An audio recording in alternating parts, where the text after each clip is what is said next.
Hey MCARBO Brotherhood, we're really excited to introduce the KEL-TEC SUB-2000 extended magazine release for your Glock version sub. This is the first of any kind of extended mag release for a SUB-2000, and we're starting with the Glocks. We're really happy with it. You can't beat this functionality, that positive control. No longer will you have to break your grip to get a mag out. So we went with a block of Delrin acetal, which has got a good amount of impregnated lubricity in it. And the reason we went with it is because it's going to prevent wear to your Glock magazine. So with that lubricity in this part and the fact that it is a polymer, it's going to interact with this magazine appropriately. If we went ahead with a machined aluminum part, it would actually eventually wear out your mags, and then we'd be in some trouble. So this part also has a nice, awesome engagement surface here for your thumb, and it's serrated grip because of the lubricity in there. We wanted to make sure that you had positive control as you're doing your mag changes, and just the fact that you don't have to break grip, you're always there. You know, as you're shooting, you got your thumb right there on the mag release ready to go. Whereas before, you know, with the stock mag release, it was a bit of a challenge. You had to sometimes break your grip to get around to it. So just one of those things. Every slight improvement really helps with performance. If you're a competitive shooter, this is a must. Even if you're an everyday range shooter, it is nice to have. Mag changes are a great thing to work on and practice and rehearse. So I guarantee you, once you get one in, you're going to love the way it feels. Tools needed for this build: small, medium, and large punch, razor blade, flathead screwdriver, your SUB-2000 armorer's wrench, two 2.5 millimeter Allen keys, needle nose pliers, wooden dowel, and the Loctite 380 Black Max. Now before we go any further, let's check our firearms together and make sure they're clear. Check the chamber, check the bolt face, check the magazine well. This firearm's clear. Now let's begin by field stripping our SUB-2000. We'll flip it upright like so. It's easiest just to push down on the table. You're going to push down on the buffer and push that stock pin right out. There's a stock pin. Here's the buffer. Remove your buttstock. Slide your charging handle back. It'll pull the recoil spring out. Go ahead and remove your charging handle. Go ahead and slide your bolt out. There's the bolt and the bolt head. Now we're going to go ahead and remove the collar. Go ahead and take your SUB-2000 armorer's wrench, slide that right on. Get yourself a little bit of leverage there. Press down, pull.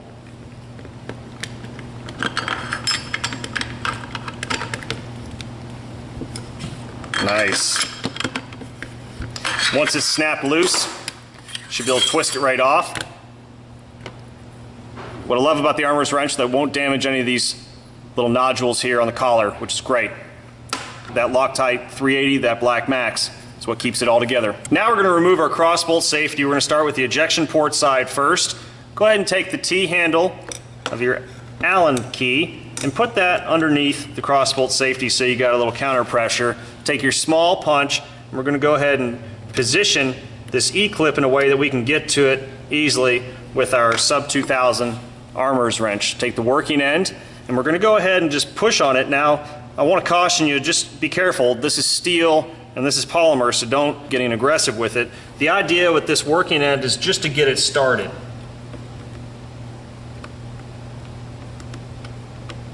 So there it is, we got it started. Now we'll simply just take our pliers,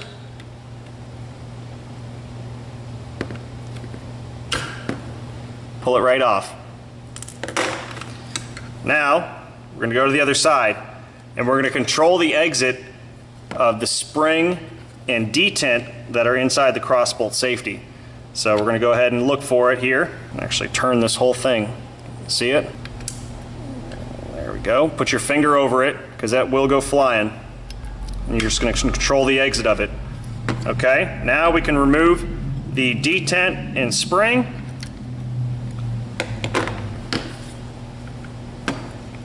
There it is.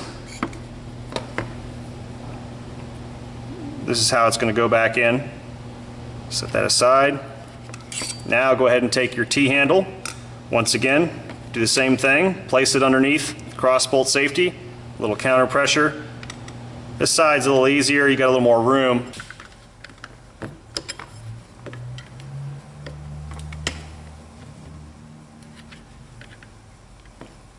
Well, we got it started. So we can go ahead and just take the needle nose pliers and pull it the rest of the way off. There we go. Your cross-bolt safety is just going to stay in place for now. Go ahead and flip it over to the ejection port side, and let's start removing these screws. If you've got this T-handle Allen wrench, it's great because it's got this flywheel effect. Really helps speed it up.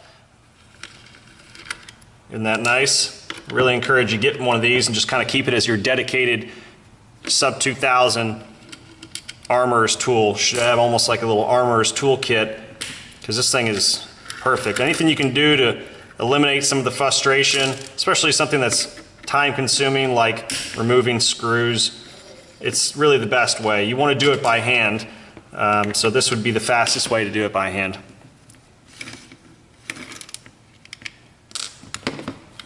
Flip it over to the other side and do the same.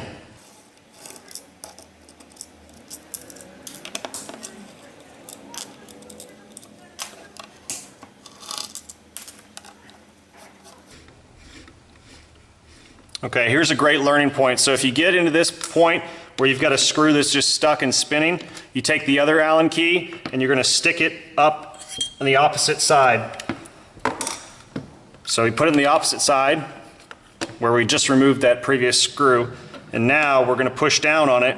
Gives us a little bit of counter pressure to help us get a nice grip on it.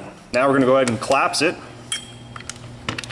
and we're going to start prying. So we're going to take our flathead screwdriver and start prying away here wherever you can find a little bit of space. Now mine came right off real easy. That's common. You may get a little bit of a explosion there in terms of this linkage flying forward. Not a big deal. As you guys know, this stuff can fly all over the place once you get that other side of the grip off. You can see that the trigger return spring needs to be reset. Cross bolt safety is just kind of floating in there. Go ahead and remove that. And then we'll go ahead and reset. Pull it out for you. But as you know, you got your trigger bar, you got your trigger return spring. That's pressing up against the tab on the trigger bar, the long leg, which is up forward, and then your trigger. Go ahead and drop that in on the silver pin, and then we're going to wind it around to put tension on it. Drop it back in. We're going to also move this hammer forward, even though we're not doing anything else to it. We still want it to be relaxed. We want proper alignment. Anytime you crack your sub open, this is the alignment you want. So, and I always press down on these pins to make sure they're fully seated. I like to double check, triple check everything, because this alignment is such a big critical piece. Trigger guard's functioning, it's got tension. You know, our trigger moves forward, backward, up and down. Press down on all the pins. Double check, make sure all the springs in their proper place, and we have alignment here properly where the sear is got the hammer staged forward. The hammer spring is sitting behind the threaded stud. We're good. Now let's go ahead and open up our new extended mag release and put that baby in there.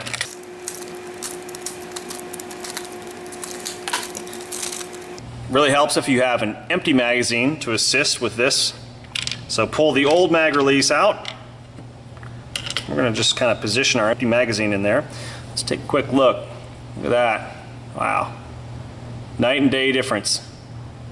Look at that. So much nicer. It'll be a nice improvement. Can't wait to get our new extended mag release in there. So it's easy. Even though it's one piece, you'd think that'd be difficult to get in there, but the way it's engineered, it's perfect. Nice little slip fit. Goes right in. Set your magazine right behind it to give it some support. Then we're going to take the other half of the grip, make sure that you've got the magazine release spring in there. That spring is actually going to sit on the square knob on the side of that mag release. Double check again visually, make sure everything's in proper alignment. Make sure your upper feed ramp didn't fall out or ejector fall out, or your lower feed ramp didn't fall out. All the pins are in place. Perfect. Let's put it back together. Now let's go ahead and put all of our screws back in.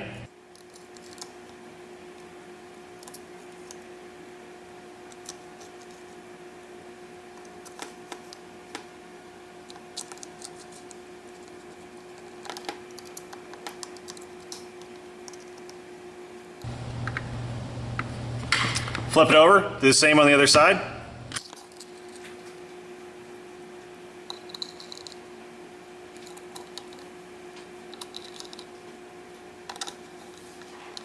Then make sure they're all snugged up.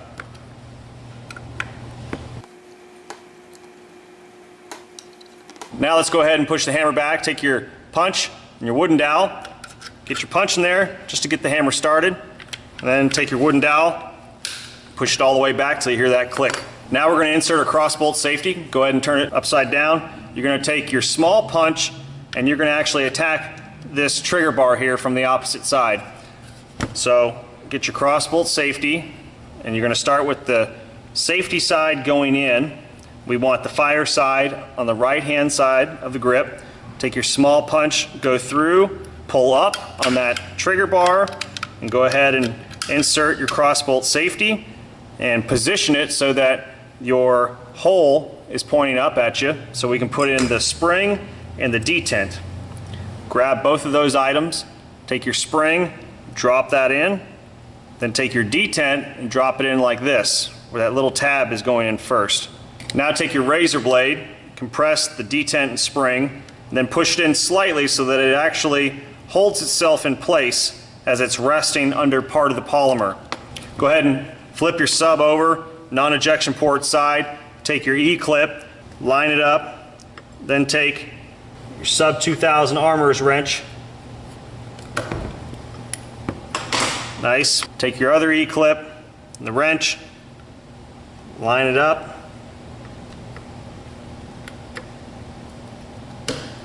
Beautiful. Now let's go ahead and put the collar back on. Take your Loctite 380. You're going to go ahead and put a good little amount, but you don't want to go crazy with it. This stuff works really well. You kind of see I'm just putting little dabs of it. Then we're going to go ahead and slide the collar on. We found that this is the best way to do it. That way you don't get adhesive all over the receiver if you just put it directly on the polymer. Now we're going to take our wrench and just tighten it right up.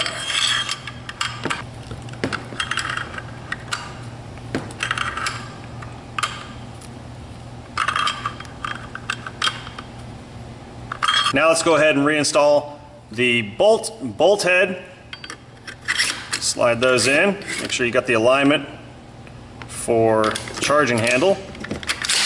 Slide that forward. Take your recoil spring, insert that behind it. Lock the charging handle in place, and go ahead and put your buttstock in the desired fitting. Got 3 different settings here. Go ahead and take your buffer. This indentation goes in first.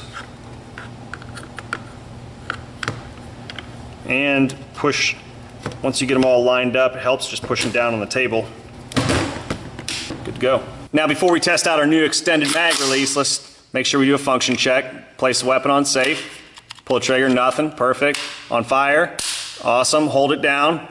Charge it, listen for the metallic click. Perfect, good to go. Just look at that extended mag release. That is awesome.